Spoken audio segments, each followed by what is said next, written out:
ചരിത്രത്തിലെ വേറിട്ടൊരധ്യായമാണ് ബദർ യുദ്ധം. ഒരു റമദാൻ 17 നടന്ന ത്യാഗോജ്വലമായ ബദർ യുദ്ധത്തിന്റെ ഓർമ്മകളെത്തുന്ന മറ്റൊരു റമദാൻ 17 ഇവിടെ മലപ്പുറത്തിന്റെ സമരചരിത്രങ്ങളിൽ അവിസ്മരണീയമായ അറബിക് ഭാഷാ സമരം നടന്നതും ഒരു സമുദായത്തിന്റെ ഉയർത്തെഴുന്നേൽപ്പിന്റെ പോരാട്ടം. രക്തപങ്കിലമായ ആ ദിവസം പോലീസ് വെടിവെപ്പിൽ ശ്വാസം നിലച്ച 3 രക്തസാക്ഷികളെ ഓർക്കാതെ ഈ ദിവസം കടന്നു പോവില്ല. ഭാഷാ സമരം അമരസ്മരണകളോടെ. ഇന്ന് നമ്മളോടൊപ്പമുള്ളത് മുസ്ലിം ലീഗ് ജില്ലാ സെക്രട്ടറിയായ നൌഷാദ് മണ്ണിശ്ശേരിയാണ്. ഒപ്പം ചരിത്ര ഗവേഷകൻ യൂസുഫ് അലി പാണ്ടിക്കാടും. എല്ലാവർക്കും സ്വാഗതം. സുഹൃത്തുക്കളെ, ഇന്ന് നമ്മോടൊപ്പമുള്ളത് മുസ്ലിം ലീഗിൻ്റെ മലപ്പുറം ജില്ലാ സെക്രട്ടറിയും യുവ നേതാവുമായ നൌഷാദ് മണ്ണിശ്ശേരിയാണ്. മുസ്ലിം ലീഗിൻ്റെ ചരിത്രത്തിൽ വളരെ സുപ്രധാനമായൊരു ഏടാണ് 1980കളുടെ ആദ്യത്തിൽ നടന്ന അറബി ഭാഷാ സമരം എന്നറിയപ്പെടുന്നത്. ഇതിനെക്കുറിച്ച് നമുക്ക് നൌഷാദ് മണ്ണിശ്ശേരിയോട് ചോദിച്ചറിയാം. എന്താണ് യഥാർത്ഥത്തിൽ ഭാഷാ സമരം എന്ന് പറയുന്നത്? എന്താണ് അതുകൊണ്ട് ചരിത്രത്തിൽ അത് നേടിയെടുത്തിട്ടുള്ള സ്ഥാനം എന്താണ്? ഭാഷാ സമരം ഒരു പക്ഷേ ലോകത്ത് തന്നെ ഭാഷയ്ക്കു വേണ്ടി രക്തസാക്ഷികളായ 3 ആളുകളെ ഉണ്ടാവുള്ളൂ. ഭാഷയ്ക്ക് വേണ്ടി നടന്ന സമരം ലോക ചരിത്രം നമ്മളിങ്ങനെ നോക്കുമ്പോൾ ബംഗ്ലാദേശിൽ അന്ന് ബംഗ്ലാ ഭാഷയ്ക്ക് വേണ്ടി നടത്തിയൊരു പോരാട്ടമുണ്ട്. അതാണ് പിന്നീട് ബംഗ്ലാദേശിൻ്റെ രൂപീകരണത്തിന് കാരണമായത്. അറബി ഭാഷയ്ക്ക് വേണ്ടി ലോക ചരിത്രത്തിൽ നടന്ന ഒരേ ഒരു പോരാട്ടമാണ് ഭാഷാ സമരം. അങ്ങനെ ഒരു സമരം ഉണ്ടാവേണ്ട ഒരു സാഹചര്യം എന്ന് പറയുന്നത് അന്ന് കേരളം ഭരിക്കുന്ന CPM ഗവൺമെൻറ്, അങ്ങനെ തന്നെ പറയാം, CPM നേതൃത്വത്തിലുള്ള ഗവൺമെൻറ്, നായനാരാണ് മുഖ്യമന്ത്രി. അന്ന് TK രാമകൃഷ്ണൻ ആഭ്യന്തരമന്ത്രിയാണ്, ബേബി ജോൺ വിദ്യാഭ്യാസ മന്ത്രിയൊക്കെ ആയിരിക്കുന്ന സാഹചര്യം. അപ്പോൾ അന്ന് CPM അവർക്ക് വലിയ സ്വാധീനം. ഇപ്പോൾ പാലക്കാട്ടൊക്കെ വലിയ വിവാദം നടക്കുകയുള്ള ശശിൻ്റെ വിവാദക്കാണ്.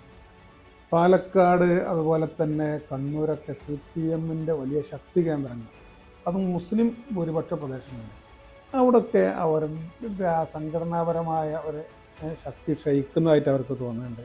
മുഖ്യധാരയിൽ നിന്ന് CPM മാറ്റുന്നുണ്ട്. ദേശാഭിമാനിക്ക് വരിക്കാർ കുറയുന്നുണ്ട്. അപ്പോൾ ഇതിൻ്റെയൊക്കെ കാരണങ്ങൾ പഠിക്കാൻ വേണ്ടി അവരുടെ ബുദ്ധിജീവികൾ തയ്യാറാവുകയും, അപ്പോൾ അതിൽ ഒരുപാട് കാരണങ്ങൾ കണ്ടെത്തി. അതിൽ പ്രധാനപ്പെട്ട ഒന്ന്, സ്കൂളുകളിൽ അറബി അധ്യാപകരായി മലപ്പുറം കോഴിക്കോട് ജില്ലകളിൽ നിന്ന് വന്ന അറബി അധ്യാപകരെ ആ ഗ്രാമത്തിലുണ്ടാക്കിയ സ്വാധീനമാണ്. എന്നാൽ അറബി ഭാഷ വന്നുണ്ടാകുന്ന രസം എന്താ വെച്ചാൽ, അറബി ഭാഷ രാവിലെ 7:30 മുതൽ 9:30 വരെ മദ്രസയിലുണ്ടാവും. അത് കഴിഞ്ഞ് 10:30 മുതൽ 4:30 വരെ സ്കൂളുണ്ടാവും. അത് കഴിഞ്ഞാൽ അവിടെ ഈ 2 സംവിധാനത്തിലും ഒരേ ആളുകൾ തന്നെയാണ് ഉണ്ടാവും ഭാഷാ പഠനം നടത്തുന്നത്. അല്ല, മാത്രമല്ല അവർ ആ അവിടെ ഏതെങ്കിലും പള്ളിയിലായിരിക്കും താമസിക്കേണ്ടത്. അവിടുത്തെ മുസ്ലിം പൊതുജീവിതവുമായി അവർക്കൊരു ബന്ധമുണ്ടാവും. അപ്പോൾ ഈ കമ്മ്യൂണിസ്റ്റ് പാർട്ടിയുടെ ഈ നിരീശ്വരവാദത്തിനെതിരായിട്ടും അവരുടെ ചില സ്ഥാപിത താല്പര്യങ്ങൾക്കെതിരായിട്ടൊക്കെ മുസ്ലിം കമ്മ്യൂണിറ്റിയുടെ ഒരു സാംസ്കാരിക സ്വത്വത്തിലേക്ക് അവരെ തിരിച്ചു കൊണ്ടുവരുന്നതിന് ഈ അധ്യാപകരുടെ സ്വാധീനം മനസ്സിലാക്കിയിട്ട് അപ്പോൾ അത് എന്നേക്കും ഇല്ലാതാക്കുക എന്നുള്ളതാണ്. കേരളത്തിൽ അറബി ഭാഷാ പഠനം വരുന്നത് ശരിക്ക് തിരുവിതാംകൂർ ശ്രീ ചിത്ര തിരുനാൾ ബാലരാമവർമ്മ മഹാരാജാവിൻ്റെ കാലത്താണ്. വക്കം അബ്ദുൽ ഖാദർ മൗലവി ഒരു നിവേദനം കൊടുക്കുകയാണ്. അന്ന് ഡോക്ടർ ജോസഫ് ബിഷപ്പ് എന്ന് പറഞ്ഞ ഒരാളെ ഏകാംഗ കമ്മീഷനായിട്ട് വെക്കുക. കൊളത്തൂർ മൗലവി എപ്പോഴും പ്രസംഗിക്കുമ്പോൾ പറയും. ഇപ്പം നിങ്ങൾ ഉദ്ദേശിച്ചത് കേരളത്തിലെ സ്കൂളുകളിൽ എന്നാണ് അറബി ഭാഷാ പഠനം വന്നു എന്നതിനെയാണ് സൂചിപ്പിച്ചത്. പാരമ്പര്യമായിട്ട് നമുക്ക് നമ്മുടെ ദർസുകളിലും മറ്റുമൊക്കെ ആയി വളരെ മുമ്പേ കൃത്യമായ രീതിയിലുള്ള ഭാഷാ പഠനങ്ങൾ ദർസ് സംവിധാനത്തിലുണ്ട്. അതിന് പുറമെ അതൊരു സ്കൂൾ സിലബസിൽ വരുന്നത്, സ്കൂൾ സിലബസിൽ എന്ന് പറഞ്ഞാൽ അറബ് നാടുമായിട്ട് ജാഹിലിയ കാലം മുതൽ തന്നെ ഇമ്രുൽ ഖൈസിന്റെ കവിതയിലൊക്കെ പറയുന്നുണ്ട്. ഇമ്രുൽ ഖൈസ് ഹബീബി വ മൻസലി എന്ന് പറഞ്ഞ് പാടുമ്പോൾ പറയുന്നുണ്ട്, എൻ്റെ കാമുകിയുടെ ശരീരത്തിൽ തട്ടി വരുന്ന കാറ്റിന് ഇന്ത്യയിലെ ഗ്രാമ്പൂത്തോട്ടത്തിൽ നിന്ന് വരുന്ന കാറ്റിൻ്റെ ഗന്ധമാണ് എന്നൊക്കെ പറയുന്നുണ്ട്. കരുവാരക്കുണ്ടിലെ വാള് ബദർ യുദ്ധത്തിൽ ഉപയോഗിച്ചിരുന്നു എന്നൊക്കെ, സുലൈമാൻ നബിയുടെ കൊട്ടാരം അലങ്കരിക്കാൻ നിലമ്പൂരിലെ തേക്ക് കൊണ്ടുവരുന്നു എന്നൊക്കെ പറയുന്നത്. അപ്പോൾ അറബി ഭാഷയുമായിട്ട് നമ്മുടെ നാടിന് ഒരുപാട് കാലം ബന്ധമാണ്. പക്ഷെ അറബി ഭാഷ ഒരു ഔദ്യോഗികമായി പഠനം തുടങ്ങിയത് കൊളത്തൂർ മൗലവി പറയും, മുസ്ലിമായ വക്കം അബ്ദുൽ ഖാദർ മൗലവിയുടെ നിവേദനം, അതുപോലെ തന്നെ നല്ല ഹൈന്ദവ ഭക്തനായ തിരുവിതാംകൂർ മഹാരാജാവ്, അദ്ദേഹം ശ്രീപത്മനാഭ ദാസനാണ്, അദ്ദേഹത്തിൻ്റെ തിട്ടൂരമാണ് വരുന്നത്. കമ്മീഷനായിട്ട് വെച്ചതാരാണ്? ഡോക്ടർ ജോസഫ് ബിഷപ്പാണ്. അപ്പോൾ ഇതൊരു മതേതര സംസ്കൃതി അതും കൂടിയിട്ടാണ് മൗലവി പറയും. പക്ഷെ അങ്ങനെയാണെങ്കിലും കേരളത്തിൽ CH മുഹമ്മദ് കോയ സാഹിബ് വിദ്യാഭ്യാസ വകുപ്പ് മന്ത്രിയാകുമ്പോഴാണ് ഇത് കൃത്യം അറബി അധ്യാപകർ ഭാഷാധ്യാപകരായി പരിഗണിക്കുകയും അത് കേരള എഡ്യൂക്കേഷൻ റൂളിൻ്റെ ഭാഗമാക്കി മാറ്റുകയും 10 മുസ്ലിം കുട്ടി 1-ാം ക്ലാസ്സിൽ ചേർന്നാൽ അവിടെ ഒരു അറബി അധ്യാപകനെ നിയമിക്കാമെന്ന് ഉത്തരവ് വരികയും ചെയ്യും. അതിന് വ്യവസ്ഥാപിതമാക്കുന്നത് നിയമപരമായി ആക്കുന്ന CH ആണ്. അതുവരെ ഉണ്ടായിരുന്നെങ്കിൽ അത് ഏതാണ് വർഷം? CH വിദ്യാഭ്യാസ മന്ത്രിയായി 67 വരും. ഞാൻ പറഞ്ഞ മഹാരാജാവിൻ്റെ കാലം മുതലേ തിരുവിതാംകൂറിൽ ഇതുണ്ട്. മലബാറിൽ മദ്രാസ് സംസ്ഥാനത്തിൻ്റെ ഭാഗമായി അന്നുണ്ട്. പക്ഷേ എന്താണ് CH മുഹമ്മദ് കോയ സാഹിബ് അച്യുതമേനോൻ ഗവൺമെന്റിൽ വിദ്യാഭ്യാസ മന്ത്രി ആകുമ്പോഴാണ് 10 മുസ്ലിം കുട്ടികളുണ്ടെങ്കിൽ ഒരു അറബി അധ്യാപകനെ നിയമിക്കാം. അപ്പോൾ ഇങ്ങനെ ഈ വ്യവസ്ഥാപിതമായ ഭാഷാ പഠനം നടക്കുമ്പോഴാണ് അന്നത്തെ നായനാർ ഗവൺമെന്റ് 3 ഉത്തരവുകൾ കൊണ്ടുവരുന്നത്. ആ 3 ഉത്തരവുകൾ പറഞ്ഞാൽ ലളിത യുക്തിയിൽ ആളുകൾക്ക് പെട്ടെന്ന് ഇത് ശരിയാണ് തോന്നുന്ന 3 ഉത്തരവുകളാണ്. Accommodation, declaration, qualification. Accommodation, declaration, qualification എന്ന് പറഞ്ഞാൽ ക്വാളിഫിക്കേഷൻ 10-ാം ക്ലാസ് പാസ്സാവണം അറബി അധ്യാപകരാവാൻ എന്ന് പറഞ്ഞാൽ അതൊരു ലളിതമായ യുക്തിയാണ്. അത് ഈ അറബി മുൻഷി എന്നുള്ള പോസ്റ്റിനാണ്. അത് ശരിയല്ലേന്ന് ആളുകൾക്ക് തോന്നും. പിന്നെ അക്കമഡേഷൻ, അറബി ഭാഷ പഠിപ്പിക്കാൻ ക്ലാസ് റൂമുകൾ വേണമെന്ന് പറഞ്ഞാൽ അത് ശരിയല്ലേ. പിന്നെ ഡിക്ലറേഷൻ എന്ന് പറഞ്ഞാൽ രക്ഷിതാവ് വന്നിട്ട് എൻ്റെ കുട്ടി അറബി പഠിച്ചാൽ മതി എന്ന് ഡിക്ലറേഷൻ കൊടുക്കും. അത് തോന്നുമ്പോൾ നിരുപദ്രവകരമാണ്. പക്ഷെ ആ ഉത്തരവ് എങ്ങനെയായിരുന്നു വെച്ചാൽ ജൂൺ 1-നാണ് സ്കൂൾ തുറക്കുക. ജൂലൈ 15-നകം തസ്തിക നിർണ്ണയിക്കണം. ജൂലൈ 15-നകം അറബി ഭാഷ പഠിപ്പിക്കാൻ പ്രത്യേക ക്ലാസ് റൂം വേണമെന്നാണ്. കൊളത്തൂർ മൗലവി എന്ന് ചോദിച്ചിട്ടുണ്ട്, ഫർള് നിസ്കരിക്കാൻ ഒരു പള്ളിയും സുന്നത്ത് നിസ്കരിക്കാൻ വേറെ പള്ളിയും വേണമെന്ന്. അപ്പോൾ ഏത് മാനേജറാണ് അങ്ങനെ ഒരു ക്ലാസ് റൂം ഉണ്ടാക്കുക? പിന്നെ 1.5 മാസം കൊണ്ട് ഉണ്ടാക്കും. ഈ ഗവൺമെന്റിൽ നിന്നെങ്കിൽ തന്നെ 1.5 മാസം കൊണ്ട് ഒരു ക്ലാസ് റൂം അവിടെ ഉണ്ടാക്കാൻ വേണ്ടി കഴിയില്ല. അപ്പോൾ പ്രായോഗിക തലത്തിൽ കൊണ്ടുവരാൻ പ്രയാസമുള്ള നിയമങ്ങളാണ്, പ്രായോഗികമാവില്ല. പിന്നെ മറ്റൊന്ന് പറഞ്ഞ ഡിക്ലറേഷനാണ്. രക്ഷിതാവ് സ്കൂളിൽ നേരിട്ട് വരണം. ഇന്നും കുട്ടിയെ ചേർക്കാൻ രക്ഷിതാവ് വരണ്ട, ഫോം ഒപ്പിട്ട് കൊടുത്താൽ മതി. പക്ഷെ 80-ലെ സ്ഥിതി നമ്മൾക്കറിയാം. ആളുകൾ ഗൾഫിൽ പോയി പോലും തുടങ്ങിയിട്ടില്ല. കുട്ടികൾ സ്കൂളിൽ തന്നെ വരാൻ മടിക്കണ കാലമാണ്. ഒക്കെ തൊഴിലാളികളാണ്. എൻ്റെ കുട്ടി ഏത് സ്കൂളിലാണ് പഠിക്കുന്നത് പോലെ രക്ഷിതാക്കൾക്ക് മനസ്സിലാക്കാൻ കഴിയാത്ത അത്ര പ്രയാസമുള്ള ഒരു കാലം. അന്ന് രക്ഷിതാവ് നേരിട്ട് വന്നിട്ട് എന്താ ഡിക്ലറേഷൻ അറിയോ? എൻ്റെ കുട്ടി മലയാളം പഠിക്കേണ്ടതില്ല, അറബി പഠിച്ചാൽ മതി എന്നാണ്. അപ്പോൾ സ്വാഭാവികം അറബി പോകുമ്പോൾ മദ്രസ പഠിക്കണ്ടല്ലോ. അപ്പോൾ അങ്ങനെ ഡിക്ലറേഷൻ കൊടുക്കില്ല. ആരാണ്? പിന്നെ ക്വാളിഫിക്കേഷൻ ഞങ്ങളെന്ന് പറഞ്ഞു ഡിഗ്രി വെച്ചോളി, പ്രശ്നമില്ല. പക്ഷെ നിലവിൽ ജോലി ചെയ്യുന്ന അധ്യാപകർ എങ്ങനെയാണ് ജൂലൈ 15-ൻ്റെ 10-ാം ക്ലാസ് എടുത്ത് വരിക? അത് കഴിയുമല്ലോ. അപ്പോൾ വളരെ തന്ത്രപരമായി കേരളത്തിലെ വ്യവസ്ഥാപിതമായ അറബി ഭാഷാ പഠനത്തെ ഇല്ലാതാക്കുക. ഇതിൻ്റെ കൂടെ ഒരു സംസ്കൃതവും ഉറുദു എന്നും കൂടി ചേർത്തു. അതും വലിയൊരു കമ്മ്യൂണിസ്റ്റുകാരൻ്റെ ഫലഭൂഷ്ടമായ തലച്ചോറിൽ വന്ന അതീവമായൊരു ബുദ്ധിയാണെന്തരം. 1-ാം ക്ലാസ് മുതൽ 4-ാം ക്ലാസ് വരെയുള്ള പ്രൈമറിയിൽ അറബി മാത്രമേ ഉള്ളൂ. ഉറുദു 5-ാം ക്ലാസ്സിൽ നിന്ന് ഐച്ഛിക വിഷയമാക്കി എടുക്കുകയാണ്. അതിനവിടെ അക്കമഡേഷൻ ഉണ്ട്, ഡിക്ലറേഷൻ ഉണ്ട്, ക്വാളിഫിക്കേഷൻ. അപ്പൊ അന്ന് 1 മുതൽ 4 വരെ ഈ പറഞ്ഞ ഉറുദുവും സംസ്കൃതവും അന്നില്ല, പഠനത്തിന്റെ ഭാഗമല്ല. അല്ല 10 മുസ്ലിം കുട്ടി ഉണ്ടെങ്കിൽ ഒരു അറബി അധ്യാപകൻ എന്ന് പറഞ്ഞാൽ 1-ാം ക്ലാസ്സിലാണ്, 2-ാം ക്ലാസ്സിലാണ്, 3-ാം ക്ലാസ്സിലാണ്. 5 മുതൽ ഉറുദു, മലയാളം ഐച്ഛിക വിഷയമാക്കി എടുക്കുക. അപ്പൊ അതിന് ഈ ഉത്തരവ് പ്രത്യേകിച്ച് പ്രയാസമൊന്നും ഉണ്ടാക്കില്ല. അപ്പൊ ഇത് അറബി ഭാഷാ പഠനത്തെ മാത്രം ലക്ഷ്യം വെച്ചുകൊണ്ടുള്ളതാണ്. അതിനെതിരായിട്ട് അന്ന് ആദ്യമായി സമരം നടത്തിയ KATF ആണ്. ഞാൻ KATF-ന്റെ സംസ്ഥാന വൈസ് പ്രസിഡന്റും കൂടി ആയതുകൊണ്ട് നമുക്ക് അഭിമാനം. KATF എന്ന് പറയുമ്പോൾ കേരള അറബിക് ടീച്ചേഴ്സ് ഫെഡറേഷൻ. KATF-ന്റെ സമരം യൂസുഫ് അലി സാഹിബ് തിരുവനന്തപുരത്ത് CH മുഹമ്മദ് കോയ സാഹിബ് ഉദ്ഘാടനം ചെയ്യാം. CH അവിടെ വന്നിട്ട് പറഞ്ഞു, പ്രിയപ്പെട്ട അറബി അധ്യാപകരെ. അതേതാണ് വർഷം? അത് 80-ലാണ്. ഇത് ജൂൺ 1-ന് സ്കൂൾ തുറക്കും. അപ്പോൾ ഇത് ഇനെന്താണ് ഏപ്രിൽ മാസത്തിലാണുള്ളത് ഉത്തരവ്. അപ്പോൾ CH എന്ന് പറയാം, പ്രിയപ്പെട്ട അറബി അധ്യാപകരെ, നിങ്ങളെ സംബന്ധിച്ചിടത്തോളം നിങ്ങളെ ജോലി സേഫായാൽ നിങ്ങൾ പ്രശ്നം പരിഹരിച്ചു. പക്ഷേ ഇതല്ലല്ലോ പ്രശ്നം. അതുകൊണ്ട് നിങ്ങൾ വിദ്യാലയങ്ങളിലേക്ക് തിരികെ പോവുക. ഈ സമരം എൻ്റെ സമുദായം ഏറ്റെടുത്തിരിക്കുന്നതാണ്. മുസ്ലിം ലീഗ് എന്ന യൂത്ത് ലീഗ് എൻ്റെ സമുദായം ഏറ്റെടുത്തിരിക്കുന്നു. CH-ന്റെ ആ പ്രഖ്യാപനം ഉണ്ടല്ലോ, നമ്മൾ പറയില്ല കല്ലേ പിളർക്കുന്ന ആ പ്രഖ്യാപനം, അത് ഏറ്റെടുത്തിട്ടാണ് അന്ന് PKK ബാവ സാഹിബ് പ്രസിഡന്റും KPA മജീദ് സാഹിബ് ജനറൽ സെക്രട്ടറിയും കേരളം കണ്ട പ്രതിപാദനായ നേതാവ് TR അഹമ്മദ് കബീർ സാഹിബ് ട്രഷററുമായ മുസ്ലിം യൂത്ത് ലീഗിന്റെ സംസ്ഥാന കമ്മിറ്റി CH-ന്റെ ആഹ്വാനം സമരത്തിന്റെ നേതൃത്വത്തിലേക്ക് എത്തുന്നു, ഏറ്റെടുക്കുകയാണ്. യൂത്ത് ലീഗ് ഉത്തരവാദിത്തം ഏറ്റെടുക്കുന്നു. അങ്ങനെയാണ് 1980 ജൂലൈ 30 റംലാൻ 11 ബദർ ദിനാണ്.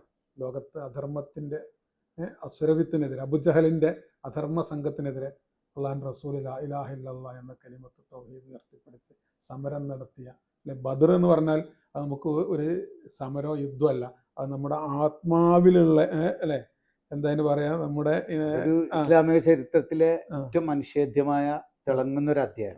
തിളങ്ങുന്നൊരു അധ്യായം. അതെനിക്ക് തോന്നുന്നത് നമ്മുടെ പിന്നെന്താണ് ആത്മീയതയുടെ ഭാഗം കൂടിയാണ് അല്ലേ? അതെ അതെ. ബദിരങ്ങൾ എന്ന് പറയുന്നത് കേവലം ഒരു ആചാരം എന്നല്ല അപ്പുറത്ത് നമ്മുടെ അപ്പൊ വിശ്വാസത്തിന് അപ്പൊ കൂടി ആ ഒരു എന്താണ് ബദർ ദിനത്തിന്റെ സ്മരണകൾ ഉണർന്നിരിക്കുന്ന ദിവസമാണ് റമദാൻ 18. നോക്ക്, നോൻപ് നോറ്റ ചെറുപ്പക്കാരാണ് ആ സമരം നടത്തുന്നത്. അങ്ങനെയാണ് ഭാഷാ സമരം ഉണ്ടാകുന്നത്.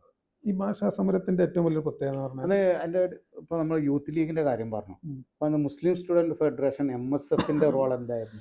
MSF അന്ന് എല്ലാ DO ഓഫീസുകൾക്ക് മുമ്പിലും സമരം നടത്തിയിരുന്നു. ഇത് പാരലായിട്ട് അല്ല, സമാന്തരമായിട്ട് യൂത്ത് ലീഗ് സമരത്തിന് മുമ്പ് KTFന്റെ സമരമൊക്കെ നടക്കുന്ന സാഹചര്യത്തിലാണ് MSFന്റെ ആ സമരത്തിലൂടെയാണ് ഇത് കൂടുതൽ ജനശ്രദ്ധയിലേക്ക് വന്നത്. എന്തായാലും MSFന്റെ ഒരു ഇൻവോൾവ്മെന്റ് അതിൽ വളരെ MSF സമരത്തിലുണ്ട്. പക്ഷെ യൂത്ത് ലീഗിന്റെ ഈ സമരമാണ് അതിനെ ഒന്ന് വെടിവെപ്പിലൊക്കെ കലാശിച്ചത്. മുസ്ലിം ലീഗിന്റെ ചരിത്രത്തിൽ എന്നും വളരെ ശ്രദ്ധേയമായ ഒരു അധ്യായമാണ് ഈ ഭാഷാ സമരം എന്ന് പറയുന്നത്. അത് കഴിഞ്ഞിട്ട് ഇപ്പോൾ ഏതാണ്ട് 46 വർഷത്തോടടുക്കുന്നു. ഇത് മുസ്ലിം ലീഗ് എന്ന പാർട്ടിയുടെ പിൽക്കാലത്തെ വളർച്ചയിൽ വലിയ സ്വാധീനം ചെലുത്തിയിട്ടുണ്ട് എന്നൊരു വിലയിരുത്തലുണ്ട്. അതിനെക്കുറിച്ചുള്ള താങ്കളുടെ അഭിപ്രായം എന്താണ്? ഭാഷാ സമരത്തിന് മുമ്പും ഭാഷാ സമരത്തിന് ശേഷവും എന്ന് വേണമെങ്കിൽ മുസ്ലിം ലീഗിന്റെ ചരിത്രത്തെ രണ്ടാക്കി നമുക്ക് കാണാം. അപ്പൊ അത്രയും ഇൻഫ്ലുവൻസ് ഇതിലുണ്ട്. മുസ്ലിം ലീഗിനെ സംബന്ധിച്ചിടത്തോളം ലീഗ് ഇപ്പോൾ രക്തസാക്ഷികളെ സൃഷ്ടിക്കുന്ന അല്ലെങ്കിൽ രക്തസാക്ഷികളെ വെച്ചിട്ട് പിന്നെ അങ്ങനെ ഇപ്പോൾ CPM ഒക്കെ രക്തസാക്ഷികളെ വിറ്റ് ജീവിക്കണവരാണ്. കൂത്തുപറമ്പ് രക്തസാക്ഷി ദിനമെന്നൊക്കെ പറഞ്ഞാൽ നമ്മൾ അങ്ങനെ ഒരു ശൈലിയല്ല ലീഗ്. പക്ഷെ ഭാഷാ സമരം ഇവിടെ അന്ന് നായനാർ വിചാരിച്ചത് എന്താ വെച്ചാൽ ഇത് മലപ്പുറത്ത് വെടിവെച്ചങ്ങ് ഇട്ടാൽ പിന്നെ ആവശ്യമായിട്ട് വരൂലാണ്. ഭാഷാ സമരം കേരളത്തിൻ്റെ സമര ചരിത്രങ്ങളിലെ തന്നെ വേറിട്ടൊരു അധ്യായമാണ്. അതിൻ്റെ ഏറ്റവും വലിയ പ്രത്യേകത എന്താ പറയുക, ഒന്ന് പിന്നെ പ്രവർത്തകരുടെ ആത്മാർത്ഥത. മുൻകൂട്ടി പിന്നെ ലിസ്റ്റ് വാങ്ങണം, ഓരോ ശാഖയിൽ നിന്ന് എത്ര ആളുകൾ വരുന്നു, കൃത്യസമയത്ത് അത്താഴം കഴിച്ച് സുബഹി നിസ്കരിച്ചിട്ട് നേരെ പുറപ്പെടുകയാണ്. വളരെ കേഡറായിട്ടുള്ള സ്വഭാവത്തിലാണ് കൊണ്ടുപോയി. അത് മാത്രമല്ല, ഈ സമരത്തിൽ നമ്മൾ പറഞ്ഞ 3 മുദ്രാവാക്യങ്ങളും എന്തൊക്കെയാണ്? ആ 3 മുദ്രാവാക്യം പറഞ്ഞ ഈ അക്കോമഡേഷൻ, ഡിക്ലറേഷൻ, ക്വാളിഫിക്കേഷൻ, ഇത് പിൻവലിക്കാന്നുള്ളൂ. അത് 100% വിജയിച്ച ഒരു സമരം. അതിന് മുമ്പ് ശേഷം ഉണ്ടായിട്ടില്ല. ഇപ്പൊ നിങ്ങൾ നോക്കി, ഞാനിപ്പോ ഒരു പ്രൈമറി സ്കൂൾ അറബി അധ്യാപകനാണ്. അവിടെ ഇനെന്താണ്, അവിടെ പ്രത്യേക അക്കോമഡേഷൻ ഇല്ല. ഞാൻ 1 B ക്ലാസ്സിലാണ് അറബി എടുക്കുന്നത്. അവിടെ തന്നെയാണ് കണക്കും സയൻസും മലയാളം ഒക്കെ എടുക്കുന്നത്. അറബിക്ക് വേറെ ക്ലാസ് പോകണില്ല. അവിടെ ഒരു 1ാം ക്ലാസ്സിലെ കുട്ടിയെ ചേർക്കുമ്പോൾ എൻ്റെ കുട്ടി അറബി പഠിക്കണം, മലയാളം പഠിക്കേണ്ടതില്ല, ഡിക്ലറേഷൻ ഇപ്പം ഇല്ല. എല്ലാവർക്കും ഉള്ള ക്വാളിഫിക്കേഷൻ തന്നെ എനിക്കുള്ളൂ. എന്നോട് പ്രത്യേക ഒരു ക്വാളിഫിക്കേഷൻ എടുത്തു വരാൻ ഇപ്പോൾ പറയുന്നത് എന്ന് പറഞ്ഞാൽ, അറബി അധ്യാപകനെ ഒരു 2ാം കിടക്കാരനായ ഒരു മോശക്കാരെ, അറബി ഭാഷയെ ഇങ്ങനെ ഉണ്ടല്ലോ, ഈ അയിത്തക്കാരെ വേറെ അല്ലേ, ചില പണ്ടൊക്കെ പറഞ്ഞേക്കാൻ സവർണ ഹിന്ദു കുടുംബങ്ങളിൽ സ്ത്രീകൾക്ക് പീരിയഡ്സ് ഉണ്ടാകുമ്പോൾ അവർക്ക് താമസിക്കാൻ പുറത്തൊരു ഇതുണ്ടാവും, ഔട്ട് ഹൗസ്. ആ പരിപാടി ഒന്നും ഇപ്പം ഇല്ലല്ലോ. അതൊക്കെ നായനാർ പറഞ്ഞിരുന്നത്. എന്ന് പറഞ്ഞാൽ 100% നമ്മളുടെ പിന്നെ ആവശ്യങ്ങൾ, ഡിമാൻഡുകൾ അംഗീകരിച്ചിട്ടാണ് ആ സമരം പിൻവലിച്ചത്. അപ്പോൾ ഇത് എത്രത്തോളം മുസ്ലിം ലീഗിൻ്റെ പിൽക്കാലത്തെ ഇപ്പോൾ അതിനുശേഷം മുസ്ലിം ലീഗ് ഒരു 45 വർഷം പിന്നിട്ടു. അപ്പോൾ ഈ 45 വർഷത്തേക്ക് പിന്തിരിഞ്ഞ് നോക്കുമ്പോൾ മുസ്ലിം ലീഗിൻ്റെ വളർച്ചയിൽ ഇത് ഏതൊക്കെ അർത്ഥത്തിൽ ഇത് സ്വാധീനം ചെലുത്തിയിട്ടുണ്ട്? ഒന്ന്, ഇനെന്താണ്, എന്നും നമ്മുടെ മുദ്രാവാക്യത്തിലൊരു ആവേശമാണ്. ഭാഷാ സമരണാങ്കണത്തിൽ രക്തം നൽകിയ പ്രസ്ഥാനം എന്ന് നമ്മൾ പറയും. അങ്ങനെ ലീഗിൻ്റെ മുദ്രാവാക്യതാണ്. പിന്നെ മുസ്ലിം ലീഗിൻ്റെ ബഹുമാനരായ നേതാക്കന്മാർ, അഭിനന്ദനായ PK കുഞ്ഞാലിക്കുട്ടി സാഹിബ് ഇന്ന് കേരള രാഷ്ട്രീയത്തിൽ തന്നെ നവകേരള ശില്പികളിൽ പ്രഥമഗണനീയനായി പരിഗണിക്കാവുന്ന, കേരളം ഏറ്റവും ആദരിക്കുന്ന ഒരു വലിയ നേതാവ്, UDFൻ്റെ തന്നെ സെൻട്രൽ പോയിന്റ് അയക്കുന്ന കുഞ്ഞാലിക്കുട്ടി സാഹിബ് കേരള രാഷ്ട്രീയത്തിൻ്റെ നെറുകയിലേക്ക് വരുന്നത് ഭാഷാ സമരത്തിലൂടെയാണ്. അന്ന് മലപ്പുറം നഗരസഭയുടെ ചെയർമാനാണ്. ഇന്ത്യയിലെ ഏറ്റവും പ്രായം കുറഞ്ഞ മുനിസിപ്പൽ ചെയർമാനായി നിൽക്കുമ്പോഴാണ് PK കുഞ്ഞാലിക്കുട്ടി സാഹിബ് ഇനെന്താണ് ആ അടർക്കളത്തിൽ എല്ലാവരും ഇങ്ങനെ പ്രതിസന്ധിയിൽ നിൽക്കുമ്പോഴാണ് ആ രണപാടവം കാണിച്ചുകൊണ്ട് കുഞ്ഞാലിക്കുട്ടി സാഹിബ് കടന്നു വരുന്നത്. KP മജീദ് സാഹിബ്, PKK ബാബ സാഹിബ് എന്നുള്ള ഒരുപാട് കുറെ യുവ നേതാക്കളെ ഇത് സംഭാവന ചെയ്തിട്ടുണ്ട് പാർട്ടി. നല്ല കരുത്തുറ്റ നേതാക്കളെ സംഭാവന ചെയ്തു, പ്രതിസന്ധികളെ മറികടക്കും. പിന്നെ നോക്കി, അങ്ങനെ ഒരു പ്രശ്നം ഉണ്ടായപ്പോൾ ഇപ്പോൾ സമരം വെടിവെപ്പിൽ കലാശിച്ചു. അതിനോടനുബന്ധിച്ച് ഒരുപാട് പ്രയാസങ്ങളൊക്കെ ഉണ്ടായി. പക്ഷേ പാർട്ടി എന്താ ചെയ്തത്, അവരൊക്കെ കൂടെ ചേർത്ത് നിർത്തിയിട്ട്, അന്നൊരു പോലീസുകാരൻ അവിടെ ഹാർട്ട് അറ്റാക്ക് മൂലം മരിച്ചിട്ടുണ്ട്, അത് സമരക്കാർ കൊന്നതാണെന്ന് വരെ പറഞ്ഞുണ്ടാക്കി. ഇങ്ങനെയൊക്കെ പ്രശ്നം ഉണ്ടായിട്ട് ഒരാളെപ്പോലും റിമാൻഡിൽ ആക്കാതെ, ഒരാളെപ്പോലും ഒരു ദിവസം പോലും ജയിലിലാക്കാതെ ഈ സമരത്തിൻ്റെ അനന്തരമായിട്ടുള്ള എല്ലാ കാര്യങ്ങളിലും ഇടപെട്ടു. അന്ന് KP മജീദ് സാഹിബ് MLA ആണ്. അദ്ദേഹം മലപ്പുറത്ത് ഉദ്ഘാടനം കഴിഞ്ഞിട്ട് അന്നൊക്കെ പി മറ്റ് സാഹിബ് MLA ആണ്, ആയിട്ടുണ്ട്. സംസ്ഥാന മുസ്ലിം യൂത്ത് ലീഗിന്റെ ജനറൽ സെക്രട്ടറിയാണ്. മലപ്പുറത്ത് അദ്ദേഹം ഉദ്ഘാടനം ചെയ്തത്. മണ്ഡലത്തിൽ നിന്നാണ് ഓർമ്മ, മങ്കട മണ്ഡലത്തിൽ നിന്ന്. അദ്ദേഹം നേരെ തിരുവനന്തപുരത്തേക്ക് പോവാണ്. ചോര പുരണ്ട സഹപ്രവർത്തകരുടെ നിണമണിഞ്ഞ ആ ഷർട്ടുമായിട്ട് നേരെ തിരുവനന്തപുരത്ത് പോകുമ്പോൾ നിയമസഭയിലേക്കാണ് ചെല്ലുക. നിയമസഭാ ഹാളിൽ പോയിട്ട് ഈ ദൈന്യത, മലപ്പുറത്തെ പോലീസിൻ്റെ ഈ ക്രൂരത, സമാധാനപരമായി നോമ്പ് നോറ്റ ചെറുപ്പക്കാർ നടത്തിയ ഈ സമരത്തെ വളരെ സമാധാനം. അറബി നാട്ടിൽ ജോലി വേണം, അറബി നാടിന് എണ്ണയും വേണം, അറബി ഭാഷ പഠിക്കാൻ മാത്രം കേരള നാട്ടിൽ ഇടമില്ലേ, പറയൂ നായനാരെ, മറുപടി പറയൂ. ഈ മുദ്രാവാക്യം വിളിക്കുമ്പോഴാണ് വാസുദേവ മേനോൻ എന്ന് പറഞ്ഞ DYSP വന്നിട്ട് ഒരു വെടിവെപ്പിന് ഒരുപാട് മാനദണ്ഡങ്ങളുണ്ട്. ആ ജനക്കൂട്ടം അക്രമാസക്തമാവണം, അക്രമാസക്തമായ ജനക്കൂട്ടമായിട്ട് അവിടെ പ്രഖ്യാപിക്കണം, പിരിഞ്ഞു പോകുന്നില്ലെങ്കിൽ ലാത്തി ചാർജ് നടത്തണം, അങ്ങനെ 2-3 ആവർത്തി ചെയ്യണം, എന്നിട്ടില്ലെങ്കിൽ വെടിവെക്കുമെന്ന് പറയണം, എന്നിട്ട് 3 റൗണ്ട് ആകാശത്തേക്ക് വെടിവെക്കണം, കണ്ണീർ വാതകം പ്രയോഗിക്കണം, എന്നിട്ടും പോയില്ലെങ്കിൽ കാൽമുട്ടിന് താഴെ വെടിവെക്കണം. ഇതൊന്നുമില്ല, നേരെ ഒരു പച്ചവെള്ളം പോലും കുടിക്കാതെ നോമ്പ് മാറ്റ ചെറുപ്പക്കാരെ വെടിവെച്ച് പോലെ. മജീദ് സാഹിബ് നിയമസഭയിൽ ഇതിന്റെ ബീഭത്സമായ രംഗം വിശദീകരിക്കുന്നതിനിടെ ബോധരഹിതനായി പോകുന്നു. ഒരു പക്ഷേ കേരള നിയമസഭയുടെ ചരിത്രത്തിൽ നമ്മളെ സംബന്ധിച്ചൊക്കെ നമ്മുടെ ഈ ഏജിലുള്ള ആളുകൾക്ക് ഇപ്പൊ താങ്കൾ പറഞ്ഞ ഈ വിഷയങ്ങളൊക്കെ ഒരു പുതിയ അറിവായിരിക്കും. CH അന്നത്തെ ഒരു പ്രസംഗമുണ്ട്, സംഭവിച്ചിട്ടുണ്ട് എന്നുള്ള CH അന്നത്തെ ഒരു പ്രസംഗമുണ്ട്, മലപ്പുറത്ത് നിന്ന് വീശിയടിക്കുന്ന കാറ്റിൽ കരിമരുന്നിന്റെയും മനുഷ്യമാംസത്തിന്റെയും ഗന്ധമാണ് എന്ന് പറഞ്ഞു. ഒരു തൻ്റെ സമുദായത്തിന്റെ പ്രശ്നം അസംബ്ലിയിൽ അവതരിപ്പിച്ചിട്ട് വികാരാതീതനായി മോഹാലസ്യപ്പെട്ടു വീണ നേതാവാണ് KP മണി. ഈ ഭാഷാ സമരമൊക്കെ സംഭവിച്ചു കഴിഞ്ഞ് ഒരുപാട് നിയമമാറ്റങ്ങൾ ഉണ്ടായി, പോസ്റ്റിങ്ങിലൊക്കെ ഒരുപാട് വ്യത്യാസങ്ങൾ വന്നു എന്ന് പറഞ്ഞു. കടുത്ത നിയമങ്ങൾ നീക്കി ഭാഷാ സമരത്തിൽ ഉന്നയിച്ച വിഷയങ്ങളൊക്കെ തന്നെ പരിഹരിക്കപ്പെട്ടു എന്നുള്ളതാണ് താങ്കൾ പറഞ്ഞത്. അപ്പോൾ ഇതോടനുബന്ധിച്ച് മറ്റൊരു വിഷയം, ഒരു കൗതുകകരമായൊരു സംഗതി, ആ കാലഘട്ടത്തിൽ അതിന് ശേഷം പിന്നീട് അറബി ഭാഷ പഠിപ്പിക്കുന്നിടത്ത് അമുസ്ലിങ്ങളായ ആളുകൾ വന്നു. ഇപ്പോൾ ഏറ്റവും പ്രമാദമായൊരു കേസാണ് താങ്കൾക്കറിയാവും, ഗോപാലിക അന്തർജനത്തെ. പാണ്ടിക്കാട് പഞ്ചായത്തിലെ കുറ്റിപ്പുളിയിലുണ്ടായിരുന്ന സ്കൂളിൽ അധ്യാപികയായിരുന്നു ചമ്മാണിയോട്ടെ ഇല്ലത്തിൽ നിന്നുള്ള ഗോപാലിക അന്തർജനം. അവരിപ്പോൾ ഏതാനും വർഷങ്ങൾക്ക് മുമ്പാണ് റിട്ടയർ ചെയ്തത്, ഇപ്പോൾ വിശ്രമ ജീവിതം നയിച്ചു വരികയാണ്. അപ്പോൾ ഈ ഗോപാലിക അന്തർജനത്ത് അന്ന് അവരുടെ പിതാവ്, ഞാൻ അവരുമായിട്ട് സംസാരിച്ചിട്ടുണ്ട്. അപ്പോൾ അവർ പറഞ്ഞത് അവരുടെ അച്ഛൻ അവിടുത്തെ നമ്പൂതിരി അവരെ കൊണ്ടുപോയിട്ട് അറബി പഠിപ്പിക്കാൻ ചേർക്കുകയുണ്ടായത്. അങ്ങനെ അറബി ഭാഷ പഠിച്ചോളൂ എന്ന് പിതാവ് പറഞ്ഞത് മൂലം അവർ ഭാഷ പഠിക്കും. പിൽക്കാലത്ത് അവർ അറബി ടീച്ചർ തസ്തികയിൽ വന്നപ്പോഴാണ് വിവാദമായത്. പക്ഷേ ഇന്നിപ്പോൾ ഇന്നത്തെ ഒരു കാലഘട്ടത്തിൽ ഇതൊക്കെ സർവ്വസാധാരണമായിട്ട് എല്ലാ ആളുകളും ഭാഷ പഠിക്കുന്നൊക്കെ ഉണ്ട്. പക്ഷേ ഭാഷാ സമരത്തിന് ശേഷം ഇത്തരം ഒരു സാഹചര്യം വന്നത്, അല്ലെങ്കിൽ ഇങ്ങനെ ഒരു വിവാദം ഉണ്ടായതിനെ കുറിച്ചൊക്കെ ഇന്ന് ചിന്തിക്കുമ്പോൾ താങ്കൾക്ക് എന്താണ് തോന്നുന്നത്? ഒന്ന്, അത് 100% തെറ്റായൊരു കാര്യമാണ്.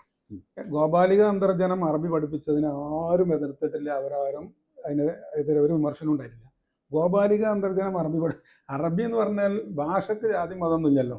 പണ്ട് എന്താണ് നസീർ എന്നൊരു ആനക്ക് പേരിട്ടിപ്പോൾ അമ്പലത്തിൽ കൊണ്ടുവന്നപ്പോൾ ആരോ വെച്ചു, മുസൽമാനായ ആന ആരാണ് അമ്പലത്തിൽ കൊണ്ടുവന്ന് വെച്ചു എന്നമാതിരി അല്ലേ. അറബിക്കടൽ എന്ന് പറഞ്ഞാൽ ഇതെന്താണ്, അത് മതത്തിന്റെ കടലായിരുന്നു. അറബി ഭാഷ ഇത് അബൂജാലിന്റെ ഭാഷയാണ്.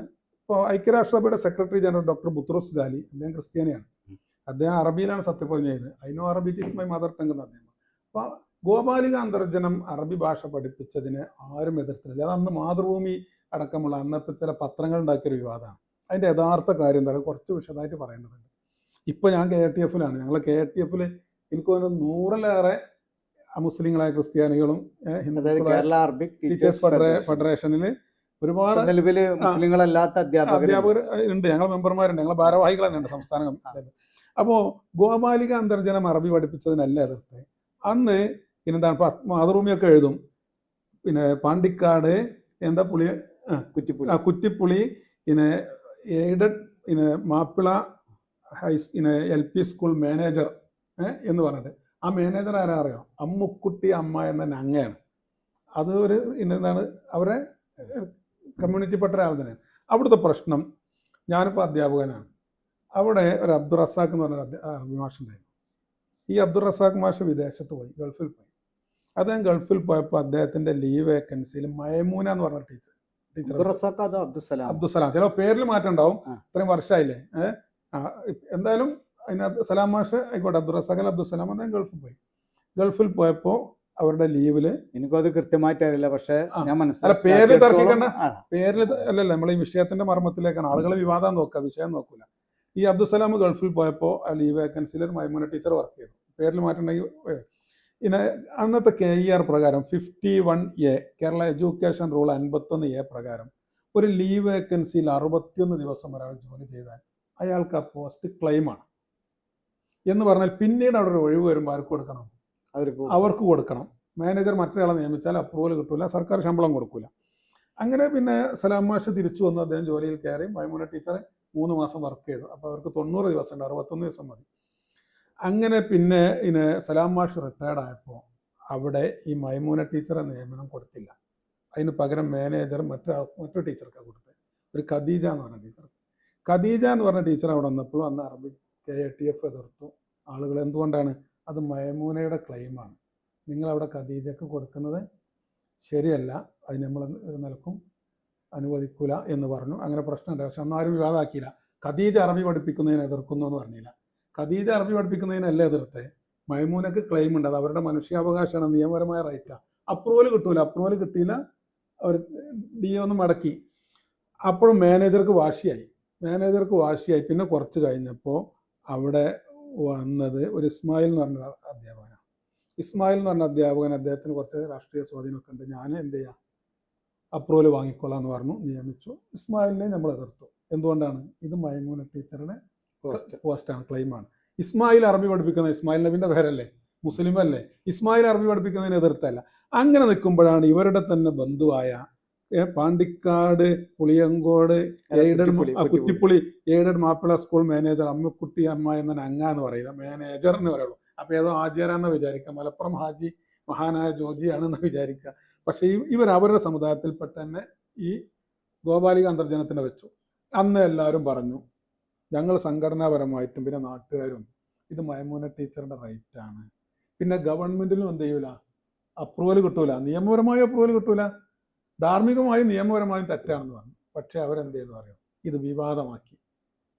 ഇവിടെ ഖദീജയും ഇസ്മായിലിനെയും എതിർത്തതുപോലെ അല്ല, ഇവരെ എതിർത്തപ്പോൾ എന്തായി, അത് ഗോപാലിക അന്തരം അതിന്റെ പേരിൽ സിനിമ ഉണ്ടാക്കി, ആകെ വിവാദം. അന്ന് നാരായൺ എന്ന് പറഞ്ഞ സിനിമ ഉണ്ടാക്കി. അന്ന് ശരിക്കും പത്രങ്ങളുള്ളൂ, വർത്തമാന പത്രങ്ങൾ, ചാനലൊന്നുമില്ല.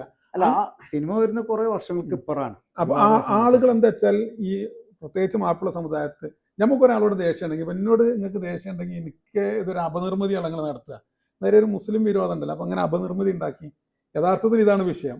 അങ്ങനെ അത് വലിയ വിവാദമായപ്പോൾ നമ്മളെ ഗവൺമെന്റ് എന്ത് ചെയ്തു, അന്ന് TM ജേക്കബ് വിദ്യാഭ്യാസ മന്ത്രിയാണ്, പ്രത്യേക ഉത്തരവ് കൊടുത്തിട്ട് ഇവർക്ക് ഗവൺമെന്റ് സ്കൂളിൽ ജോലി കൊടുത്തു. അതൊക്കെ ശരിക്കും നിയമവിരുദ്ധമായ കാര്യമാണ്. അങ്ങനെ വിവാദം അവസാനിച്ചു. അപ്പോൾ ഇതെന്താണ്, ഗോപാലിക അന്തർജനം അറബി പഠിപ്പിച്ചത് കൊണ്ടല്ല എതിർത്തത്. ഗോപാലിക അന്തർജനം അറബി അധ്യാപക യോഗ്യത നേടിയപ്പോൾ അവിടുത്തെ മുസ്ലിം ലീഗ് കമ്മിറ്റി അവർക്ക് മൊമെന്റോ നൽകി ആദരിക്കുക വരെ ചെയ്തിട്ടുണ്ട്. പക്ഷെ അതൊന്നും വിവാദത്തിനിടയിൽ, കഠിനവടികൾക്കിടയിൽ ഹൃദയസ്പന്ദനം കേൾക്കില്ല എന്ന് പറഞ്ഞ പോലെ അതൊന്നും കേട്ടുപോയില്ല. മുസ്ലിം കമ്മ്യൂണിറ്റി അങ്ങനെ ഇപ്പോൾ ഒന്നും വേണ്ട, നമ്മളെ ദർസുകളിൽ പഠിപ്പിക്കുന്ന അറബി വ്യാകരണ ഗ്രന്ഥം മുൻജിദ്, അത് ഒരു മുസ്ലിം എഴുതിയതല്ലല്ലോ. അപ്പോൾ വ്യാകരണ ഗ്രന്ഥം. അപ്പോൾ അങ്ങനെ നോക്കിയിട്ടല്ല, ഭാഷക്കും അതും